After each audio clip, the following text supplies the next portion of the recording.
beleza? Léo Azevedo aqui do canal Papo de Vascaíno, passando aqui para trazer algumas informações importantes para você sobre o Clube de Regatas Vasco da Gama, em especial hoje trazer uma análise, né, nessa terça-feira pela manhã, falar um pouco do jogo do Atlético Mineiro, alguns lances que aconteceram ali, alguns erros de arbitragem, porque a gente não pode fugir disso. Eu falei que eu não ia discutir isso na live, mas eu preciso falar sobre isso aqui porque é um ponto importante e tem que ser lembrado por todos os veículos que comunicam o Vasco. E, além disso, tentar entender qual foi o erro do Vasco, se foi o erro do coletivo ali, né? Porque os dois gols ali eu tenho os lances para trazer para vocês que vão mudar isso aí, essa visão de vocês talvez do jogo, mas eu quero trazer também esse comentário sobre a questão do Rafael Paiva, se ele errou, se ele não errou, porque a discussão hoje foi essa nas redes sociais, em qualquer lugar que se via do jogo do Atlético. O Vasco vinha embalado e dessa vez o Vasco não performou, né? E isso preocupa. Não a ponto de desesperar o torcedor, mas acaba preocupando sim, numa escala aí da onde a gente já veio de históricos com esse time que não são bons, né? Tendo em vista as próximas competições, como Copa do Brasil e aí o Campeonato Brasileiro sequência do segundo turno.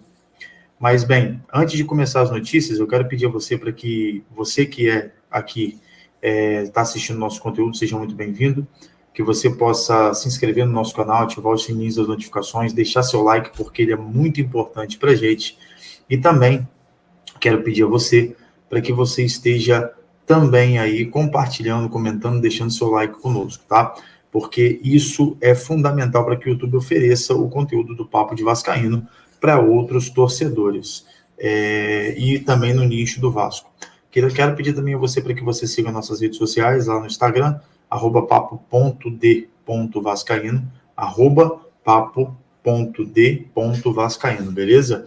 É o mesmo slogan aqui do nosso canal, e eu tenho certeza que a gente vai somar demais aí com os debates e com as discussões do Vasco. Lembrando a você que aqui no nosso canal, toda terça e quinta, tem uma live chamada Papo na Live, né, que é um quadro que a gente tem, onde a gente traz alguém importante, relevante para o futebol do Vasco, e às quintas-feiras, né, na terça-feira a gente faz aqui o bate-papo com vocês. Então é importante também, durante a live, vocês estarem comentando, conversando e querendo falar conosco, para que a gente possa debater muito o Vasco da Gama, beleza? Dito isso, vamos agora para a análise do jogo no contexto geral. Eu já quero começar dizendo aqui que o Vasco, no primeiro tempo, não existiu. O time do Vasco no primeiro tempo não aconteceu. Time que a gente não via há muito tempo se desorganizar, teoricamente, se desorganizou nesse jogo. A estrutura tática pode ter sido mantida, mas houve ali, sim, alguns erros que permitiram a liberdade tanto do Paulinho na lado esquerdo, como Scarpa do lado direito, e aí jogadores de qualidade como são, acabaram definindo o jogo aí junto com o Hulk e junto com os jogadores da frente ali. O Atlético tem um plantel muito forte, mas no segundo tempo a gente viu que era possível. Porém, eu acho, e já quero começar dizendo aqui, que as mexidas que o Rafael Paiva fez no segundo tempo melhoraram o time, para resolver a situação que seria a melhor no jogo e efetividade ali do meio campo para que a bola chegasse no Verratti. Alguns jogadores a gente tem que levar em consideração, a gente não pode deixar passar em branco os erros individuais, como eu sempre digo, e dentre eles estão o Léo Pelé, porque eu vou mostrar um lance para vocês aqui que o Léo errou gravemente, e no segundo gol também, não somente o erro do Praxedes, entenda isso, uma análise de jogo, ela vai muito além, para você, torcedor que está nos assistindo, vai muito além de apenas dizer que fulano e ciclano erraram. A zaga não estava bem posta. Não estou aqui eximindo o Praxedes errou, e é isso. Ele não teve o que fazer. Porém, a zaga não tinha sobra nenhuma, eles estavam em linhas. E ali o Hulk, naquela possibilidade, o zagueiro correndo para frente, o Hulk indo para o ataque. Quando a bola sobrou, meu irmão, para pegar é muito difícil. O Léo Pelé tentou correr atrás, mas por azar também, que ele está numa maré de sorte, assim, de falta de sorte terrível, acabou não acontecendo, certo? Eu já quero começar aqui mostrando para vocês o lance, tá, que a gente vai ver aqui, sobre os melhores momentos, né, do Vasco com o Atlético Mineiro. A gente vai partilhar essa tela com vocês e a gente vai começar vendo aqui o primeiro lance. Eu vou botar até em tela maior aqui para a gente poder estar analisando. Ou vou abrir aqui na tela cheia para a gente ficar vendo aqui, e eu vou ficar aqui nesse cantinho aqui para falar com vocês. Vamos lá. A gente tem que tentar entender que o Vasco deu muito mole em alguns lances pro Atlético, tá? Deu em vários lances, não foi um, dois, três, não, foram vários. Um deles tá aí, ó. Esse início aí, vou trazer de volta aqui pra gente rolar. Tá passando o lance da bola que olha o Gustavo Scarpa lá na direita, tá? Aqui já tem acho que é o Fausto Vera chegando aqui de trás para bater essa bola, ou Batalha, não sei quem que estava aqui. Enfim, tá o time do Vasco todo desorganizado, ó. A gente tem o Paulo Henrique aqui subindo na marcação do Hulk, não, do Paulinho mesmo. Eu não sei quem é esse aqui do ataque, mas enfim, o Hulk tá aqui. Aqui tem o Paulinho subindo. Dois jogadores já ficaram para trás, que foi o Matheus Cocão e também aqui o Hugo Moura. Quando essa bola vai lá na questão do Gustavo Scarpa, olha o que acontece. E eu queria que você se atentasse nesse momento. O espaço vazio aqui, tá? Piton na marcação do Scarpa, corretamente. Aqui o Matheus Cocão já tinha organizado para que essa bola não chegasse aqui. E aqui, o único cara perdido na área que deveria estar aqui, que é o Léo Pelé. O Léo Pelé, sem marcar ninguém, errou gravemente nesse lance. A gente pode observar o Léo sozinho, o Maicon aqui também um pouco perdido na frente, olhando a bola, e os dois atacantes entrando aqui. Paulo Henrique está aqui nesse meio, não acreditando nesse cruzamento do Scarpa. Quando o Scarpa cruza, olha lá, ó, Paulo Henrique já ficou, a bola chega na cabeça do Hulk livre nas costas do Maicon. E o Léo continua aqui sem marcar ninguém, tá? Sem marcar ninguém. Gol do Atlético. Muito difícil essa bola para o zagueiro chegar, que estava na jogada, que seria o Maicon, contra 3, porque o Paulo Henrique ficou com o jogador aqui e os outros dois avançaram. O Léo Pelé deveria estar aqui. Ele deveria estar em um desses dois. E não estava. Ele está aqui sozinho. Erro de marcação, erro de posicionamento do Vasco nesse lance. Vamos continuar aqui. Vou continuar o lance aqui. Vai passar esse primeiro. Aqui 1-0 ainda. 1-0 ainda. 1-0 ainda. Vamos lá. Vamos ver o que o Paulo Henrique dá no Praxedes. Olha a zaga do Vasco onde está. O Hulk no meio dos dois zagueiros, está aqui. E o Vasco mal posicionado. Não tem um jogador para recuar lá atrás. Praxedes baixa a cabeça num erro abissal. Ó, ele tentou dar a bola em quem? Eu não entendi. Eu acho que ele confiou na zaga sem olhar que teria alguém aqui. E não estava. A zaga estava muito adiantada.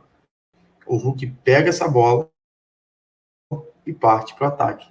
Ou seja, outro posicionamento errado do Vasco, tá? Outro posicionamento errado do Vasco, a gente pode ver nas jogadas que se sucedem. Então, ou seja, 2 erros, 2 faltas de posicionamento, 2 desatenções absurdas, mas principalmente do Léo Pelé e do Praxedes. No segundo, eu divido essa culpa para a zaga também. Não divido só para o Praxedes, divido para a zaga, porque isso que o Praxedes fez é treinado, tá? Ele voltar a bola no Léo Jardim, voltar a bola na zaga muitas vezes sem olhar, porque você confia nos jogadores, você não vai ficar levantando a cabeça e olhando e esperando o tempo inteiro que o seu jogador esteja ali. Quando você cria um entrosamento, você sabe que o zagueiro está lá e beleza. Só que nesse momento, a zaga do Vasco traiu o Praxedes e o Praxedes, em contrapartida, não levantou a cabeça para tocar e acabou errando esse lance, beleza? Ponto. Chegamos no ponto técnico. Léo Pelé errou, não tem condições de ser titular, isso é fato. João Vitor voltando, ele assume a vaga de titular. O Vasco precisa urgentemente de um zagueiro de imposição, tanto tática quanto psicológica para os atacantes, porque quando a bola chegava no Léo Pelé, todo mundo do Atlético Mineiro apertava. O Paulinho acelerava para cima dele, o Hulk acelerava e o Scarpa acelerava. Ou seja, todo mundo já sabe que o Léo Pelé é fraco mentalmente. Que quando ele erra da forma que ele errou hoje, também, ontem no caso, da forma que ele errou no domingo, quer dizer, ele fica abalado psicologicamente. E aí a gente precisa ter isso em mente. O Léo Pelé é um jogador fraco psicologicamente. E até os outros jogadores veem isso. Então a gente precisa de um zagueiro que não mostre fraqueza e que não se abale diante desse erro que teve, né? Erro de posicionamento e erro de técnica. Tem que ser ajustado para o jogo contra o Grêmio. O Grêmio não está vindo de bobeira. O jogo durante a semana foi cancelado. O jogo do Grêmio foi mudado de horário, seria às 4 da tarde, vai ser às 7h30 da noite. Então a gente tem que ficar ligado com o Grêmio, porque o Grêmio está precisando sair daquela situação e Renato Gaúcho sabe muito, mas muito bem, motivar seus jogadores. Ontem já chegou reforços, Soteldo jogando bola demais, então a gente precisa sair lá do jogo contra o Grêmio com 3 pontos, independente de qualquer circunstância, beleza? Trazendo à tona aqui outro detalhe, a gente falou do Léo Pelé e do Praxedes, que foram os erros individuais. Rafael Paiva, na minha opinião, errou em não entrar com o JP no segundo tempo e errou quando botou o volante nosso lá, o Zé Gabriel. Então, assim, o Zé Gabriel logo que entrou, errou um passe de 5 metros. Também não tem condições de continuar o Zé Gabriel como reserva imediato. Óbvio, Léo, e aí a gente falando aqui, você pode perguntar assim, poxa, Léo, mas quem que seria o titular? Não sei. Eu sei que Hugo Moura e Matheus não pode ser mudado nesse momento. Se você quer tirar alguém para colocar o Souza, eu acho que ele vai adiantar, talvez ali o Matheus Cocão, talvez jogue até com 2 atacantes, não sei se ele vai conseguir fazer isso, mas adiante o Matheus Cocão para encostar ali ou no Felipe Coutinho ou no Payet, e vai jogar com o Verratti e mais um ali, beleza? Agora, quem vai ser, eu não sei. Ou até mesmo ele sacar o Matheus Cocão. Mas o Hugo Moura eu acho que ele não saca, porque o Hugo Moura tem destruído bastante, tem entrado com muita ênfase, tem sido um excelente jogador para o Vasco. Assim como o Matheus Cocão também tem sido um excelente jogador, o Adson, e são pessoas que deram essa produção ao Vasco e fizeram a bola chegar lá no Verratti redonda, ou fizeram um gol de alguma forma. David oscila bastante também, na minha visão. Os laterais estão de parabéns. Paulo Henrique, excelente partida. Lateral direita jogando demais com o Rafael Paiva. Eu acho que ele está chegando naquele nível que ele jogou ano passado com o Ramon Dias. E agora eu quero trazer para vocês aí, esses foram os erros que eu apontei do Rafael Paiva na minha visão. Tá? Nada desesperador, porque o técnico erra e acerta, não pode ter uma sequência de erros. Então, se a gente elogia quando está nas vitórias, a gente tem que vir aqui apontar algumas questões também, mas não acusar o cara e dizer que está tudo perdido. Não, a gente não precisa de outro técnico, deixa ele mesmo, ele está sabendo movimentar o time, ele sabe o momento que ele vai liberar os jogadores, segundo o departamento médico, e eu tenho certeza que, assim como o Emerson Rodrigues também foi uma grata surpresa para o Vasco, a gente já consegue ver um time mais forte, tá? Eu queria trazer à tona aqui agora o senhor Rafael Claus, árbitro da FIFA, árbitro que apita aí constantemente jogos importantes dentro do Campeonato Brasileiro e também a nível internacional. E o Rafael Claus errou em 2 lances. Léo, mas não seria diferente o jogo? Será? A cotovelada do Praxedes, eu procurei aqui, eu só encontrei fotos. Mas eu queria trazer para vocês, na verdade, uma cotovelada que aconteceu e que foi igualzinha, vocês já devem ter visto isso na internet, e foi igualzinha esse lance do que está aqui, ó, na sua tela, tá? Agora, a gente está partilhando ela agora. Esse jogo aqui, Atlético Goianiense e Flamengo, tá? Lá na casa do Atlético, dia 14/4/2024, ou seja, em abril desse ano, esse lance aconteceu. Quando esse lance aconteceu, a gente precisa avaliar isso de maneira correta. Vamos lá.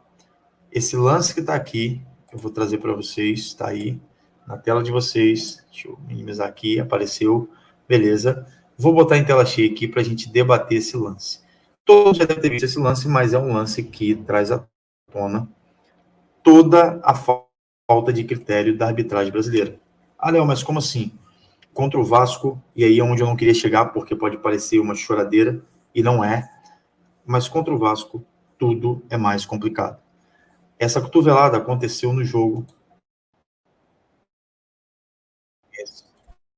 e Flamengo. 1-1 o jogo, Flamengo empatando o jogo, levando 1 ponto para casa ao invés de 3. E aí, olha a cotovelada de paz.